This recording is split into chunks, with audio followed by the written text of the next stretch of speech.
bands do play music for the most part because that's what they want to do, and they should be paid well for it. But with all this business talk and talk of the ticket as a commodity and all that stuff, what bothers me about all that is that it tells people, it reminds people that want this illusion that it's some magic thing, concerts.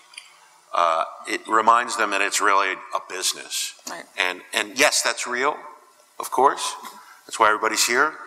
But it's bad for the music business, for the fans to feel like that's the sole purpose, the main reason why people are doing this.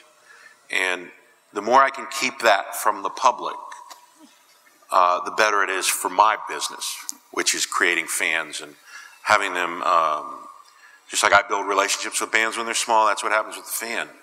You know, you play a little place, you get people in, it's sold out, they feel lucky to be in, they don't feel like they paid too much. They were lucky to get a ticket because they tried and got one and were first in line or first online or whatever it is these days.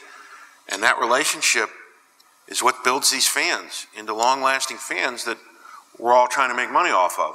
But if you don't give them that illusion, you know, and you keep telling them, by the way, we're trying to take all the money we can from you all the time, whether it's concessions, ticketing, anything, you destroy that illusion, and that hurts the business.